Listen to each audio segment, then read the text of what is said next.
Good morning friends, आपका अपने YouTube channel PSW arts point में स्वागत है। आज आपकी पहली जीके की क्लास है। ठीक है, जीके क्लास की आज से शुरुआत हो जाएगी और आपको टाइम टू टाइम वीडियोस आती रहेंगी जीके से रिलेटेड, और ये आपके कॉम्पिटिशन एग्जाम में बहुत हेल्प करेगा। और साथ ही साथ जो स्कूल के बच्चे हैं उनको अपनी एक स्ट्रॉन्ग जीके करनी है, तो उसके लिए ये वीडियोस बहुत हेल्पफुल रहेंगी। ठीक है, तो आज हम जीके की क्लास की शुरुआत करते हैं। तो इसके अंदर हम सबसे पहले जो हमने टॉपिक लिया है वो लिया है हमने नेशनल सिंबल्स ऑफ इंडिया, राष्ट्रीय प्रतीक। भारत के जो राष्ट्रीय प्रतीक हैं उनसे संबंधित सारी जानकारी जो है, पूरी नॉलेज जो है वो आपको इस वीडियो में मिलेगी।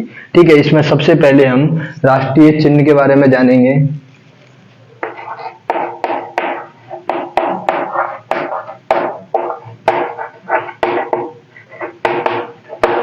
जिसे हम इंग्लिश में नेशनल एम्बलम कहते हैं। ठीक है, अशोक स्तंभ।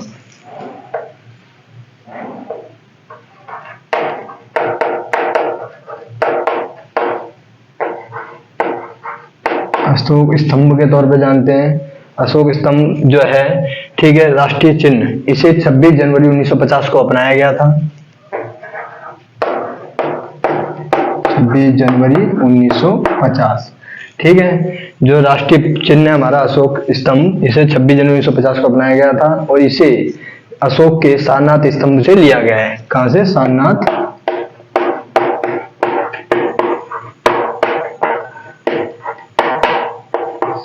स्तंभ से लिया गया है। ठीक है, जो है ये 26 जनवरी 1950 को अपनाया गया था अशोक स्तंभ, और सारनाथ स्तंभ से लिया गया है।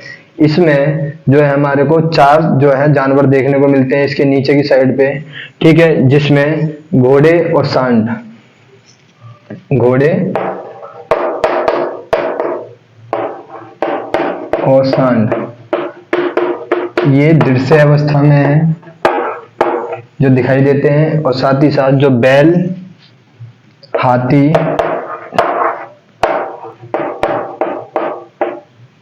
और बैल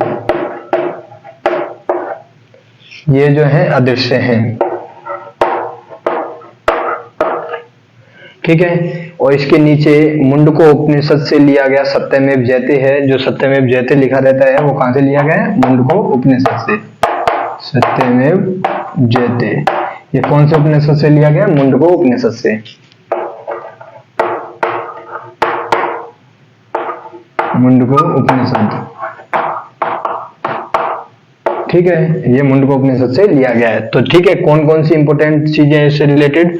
जो राष्ट्रीय चिन्ह हमारा अशोक स्तंभ है, जिसे हम इंग्लिश में नेशनल एम्बलम कहते हैं, और सारनाथ स्तंभ से लिया गया है ये। ठीक है, और 26 जनवरी 1950 को इसको अपनाया गया था। इसमें 4 जानवर देखने को मिलते हैं हमारे को नीचे, जिसमें घोड़े और सांड दृश्यमान है, हाथी और बैल जो है अदृश्य है, और साथ ही साथ इसमें नीचे सत्यमेव जयते लिखा होता है जो कि मुंडको उपनिषद से लिया गया है।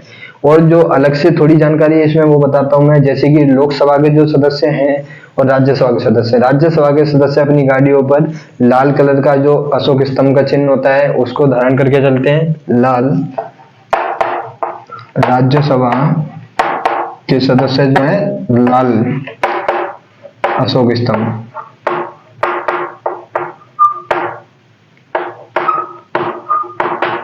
ठीक है, और जो लोकसभा के हैं वो हरे रंग का इस्तेमाल करते हैं। ठीक है, लोकसभा के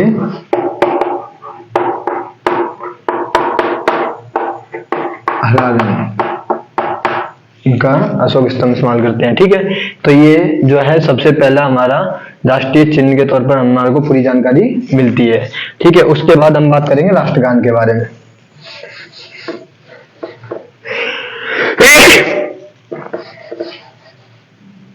सॉरी,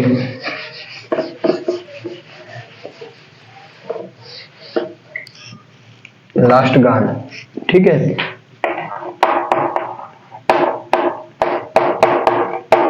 राष्ट्रगान जो हमारा, ठीक है, नेशनल एंथम है, राष्ट्रगान जिसे जनगण मन के तौर पर जाना जाता है। सबसे पहले हमारे को ये जानना है ये लिखा किसने है। ठीक है, रविंद्रनाथ टैगोर।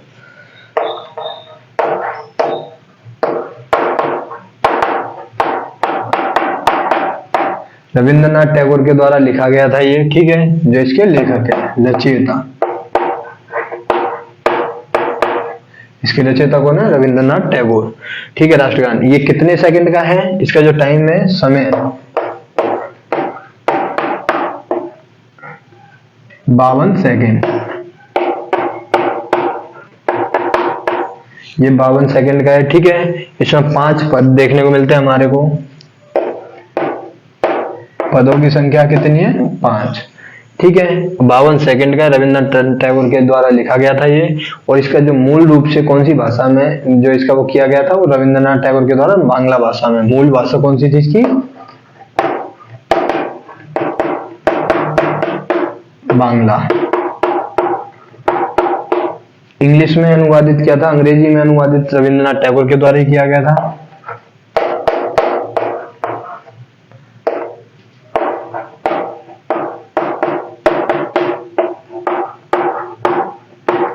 रविंद्रनाथ टैगोर।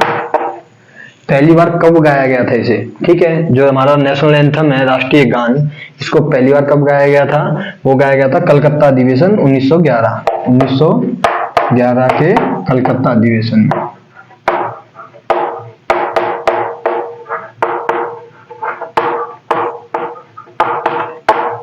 कलकत्ता के अधिवेशन में 1911, जो कांग्रेस का कलकत्ता अधिवेशन था 1911, उसमें पहली बार इसको गाया गया था, ठीक है। और कब अपनाया गया था इसे? 24 जनवरी 1950 को अपनाया गया था। 24 जनवरी 1950 राष्ट्रगान अपनाया।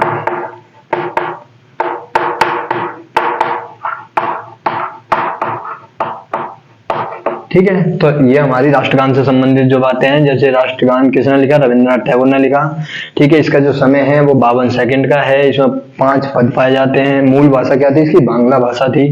अंग्रेजी अनुवाद किसने किया इसका? रविंद्रनाथ टैगोर के द्वारा किया गया था। 1911 में पहली बार कलकत्ता अधिवेशन में गाया गया था इसे। 24 जनवरी 1950 को राष्ट्रगान अपनाया गया था, ठीक है। ये फिर उसके बाद हम जानेंगे राष्ट्रीय गीत के बारे में।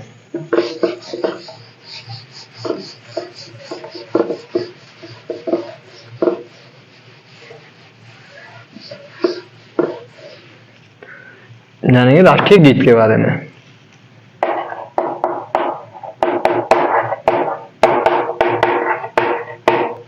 राष्ट्रीय गीत, नेशनल सॉन्ग, जो हमारा क्या है? वंदे मातरम, ठीक है। वंदे मातरम, इसके रचयिता कौन है?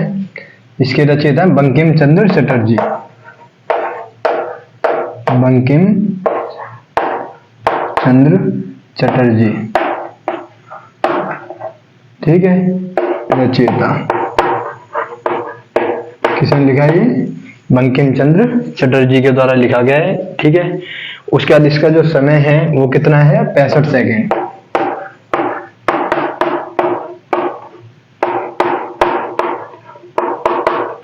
पैंसठ सेकेंड का है, 1 मिनट 5 सेकेंड का इसका पूरा समय है, ठीक है, राष्ट्रीय गीत का हमारे। और उसके बाद में, ठीक है, ये जो राष्ट्रीय गीत है ये कहां से लिया गया है? आनंद मठ से।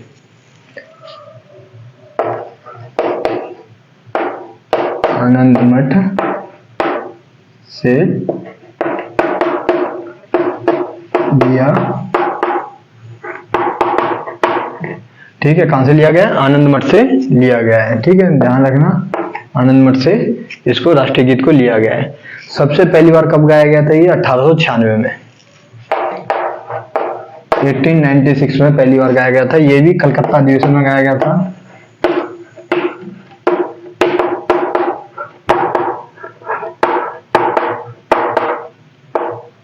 कलकत्ता अधिवेशन में 1896 में गाया गया था, ठीक है। कब? कलकत्ता अधिवेशन 1896 में गाया गया था राष्ट्रीय गीत, ठीक है। राष्ट्रीय गीत कहां से लिया गया? आनंद मठ से लिया गया है। 65 सेकेंड का, बंकिम चंद्र चटर्जी ने लिखा है, ठीक है। और जो इसके बारे में जो बात है, अंग्रेजी में अनुवाद किसने किया? अरविंदो घोष।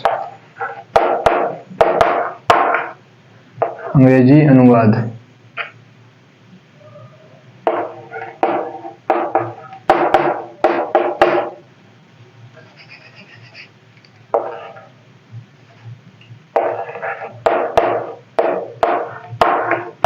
अंग्रेजी में अनुवाद किसने किया? अरविंदो घोष ने,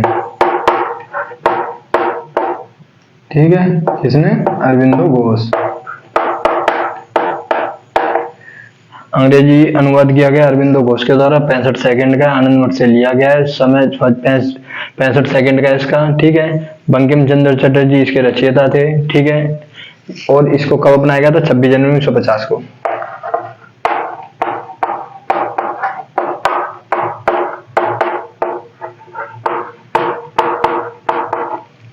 ठीक है। उसके बाद में हम जानेंगे राष्ट्रीय कैलेंडर के बारे में अपने।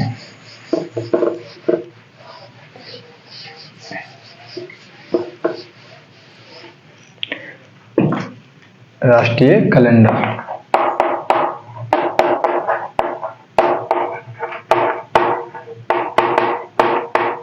ठीक है। जो हमारा नेशनल कैलेंडर है जिसे हम शक संबंध कहते हैं, ठीक है, उस जो है ये कब अपनाया गया था? 22 मार्च 1957। 22 मार्च 1957 अपनाया था, ठीक है। 22 मार्च 1957 को अपनाया गया था। इसकी जो शुरुआत होती है इस कैलेंडर की, वो होती है चैत्र मास से, ठीक है।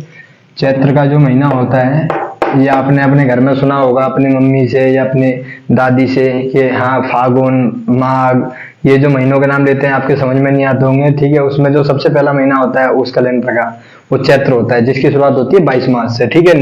मतलब कि जो हमारा राष्ट्रीय कैलेंडर है उसके अकॉर्डिंग हमारी जो न्यू ईयर होती है, ठीक है, जो नए साल की शुरुआत होती है वो 22 मार्च से शुरू होती है। 22 मार्च पहला महीना क्या है?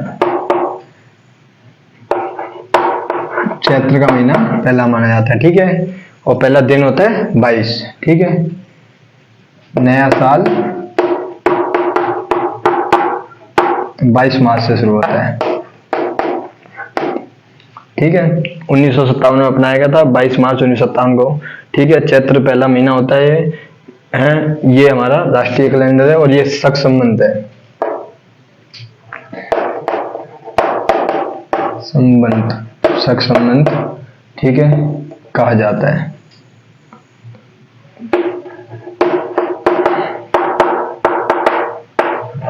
ठीक है। ये हमारे राष्ट्रीय कैलेंडर से संबंधित जो बातें हैं जो आपको पता होनी चाहिए, ठीक है। उसके बाद हम जानेंगे राष्ट्रीय झंडे के बारे में। राष्ट्रीय झंडा, ठीक है। राष्ट्रीय जो झंडा है हमारा वो आपको पता है तिरंगा है। क्या? तिरंगा।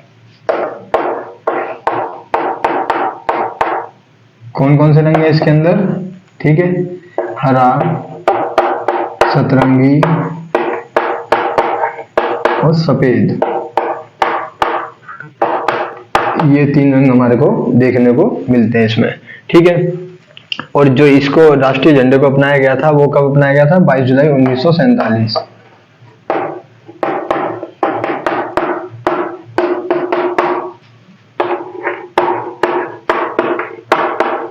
ठीक है, 22 जुलाई 1947 को हमारा जो नेशनल फ्लैग है उसको अपनाया गया था। जो इसका अनुपात है 3:2।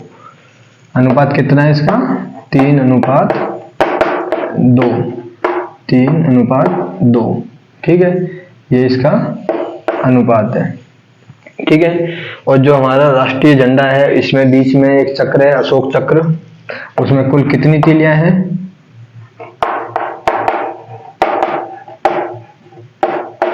24 तीलियां हैं इसमें,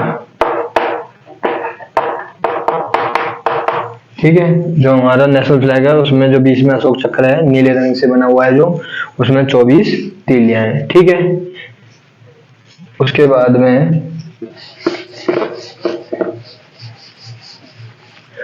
हम जानेंगे जो हमारे अन्य प्रतीक हैं, जैसे हमारा राष्ट्रीय पक्षी कौन सा है, ठीक है, और राष्ट्रीय फल कौन सा है, राष्ट्रीय फूल कौन सा है, इन सब चीजों को जानेंगे। हमारा राष्ट्रीय पक्षी कौन सा है?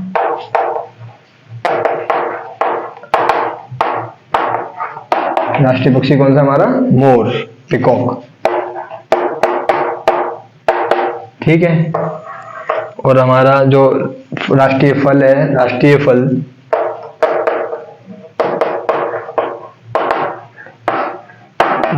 क्या है हमारा? आम, मैंगो, ठीक है। राष्ट्रीय फूल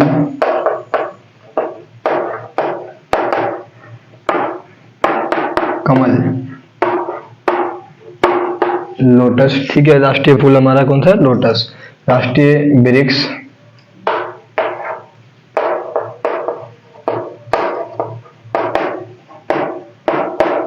वृक्ष हमारा है कौन सा? बरगद,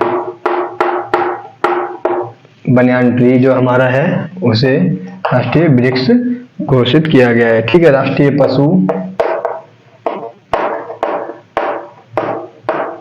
राष्ट्रीय पशु कौन सा हमारा? बाघ, टाइगर।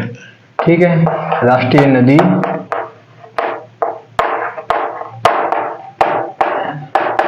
गंगा नदी, जो भारत की सबसे बड़ी नदी है। फिर उसके बाद में राष्ट्रीय जलीय जीव,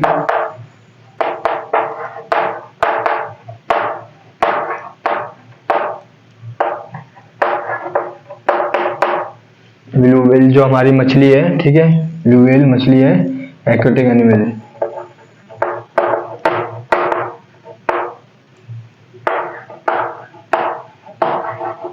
ठीक है, ये हमारे कुछ अन्य जो है राष्ट्रीय प्रतीक देखे जाते हैं। ठीक है, राष्ट्रीय प्रतीक के तौर पर इनको माना जाता है। ठीक है, तो इस वीडियो के अंदर हमने इन सब चीजों को जाना। हमारे जो राष्ट्रीय प्रतीक हैं वो कौन कौन से हैं, जैसे सबसे पहले हमने बात करी अपने, ठीक है, राष्ट्रगान के बारे में, राष्ट्रीय ध्वज के बारे में, ठीक है, राष्ट्रीय चिन्ह के बारे में। फिर उसके बाद में हमारे जो राष्ट्रीय झंडा है हमारा, नेशनल फ्लैग जो है, उसके बारे में, फिर बाकी अन्य चिन्हों के बारे में हमने बात करी। तो इस वीडियो में आपको बहुत नॉलेजेबल चीजों के बारे में जानने को मिला। ठीक है, और इस वीडियो को आप पूरा देखना, आपको आगे कंपटीशन एग्जाम में बहुत हेल्प होगी। बहुत से एग्जाम्स में, जैसे वो एसएससी जीडी हो, चाहे फिर यूपीएससी का एग्जाम हो, चाहे कोई भी, ये छोटी छोटी चीजें बहुत हेल्पफुल होती हैं आपके लिए। तो इस वीडियो को पूरा सही तरीके से दिमाग से देखना। और बाकी आपके इस वीडियो को देखने के लिए थैंक्स, और आपके सपोर्ट के लिए थैंक्स मैं कहना चाहूंगा। ठीक है, इस वीडियो को अंत तक जरूर देखना। ठीक है, कोई वीडियो ये है जो फालतू की नहीं है, आपके लिए, आपके काम की है। ठीक है, थैंक यू गाइस।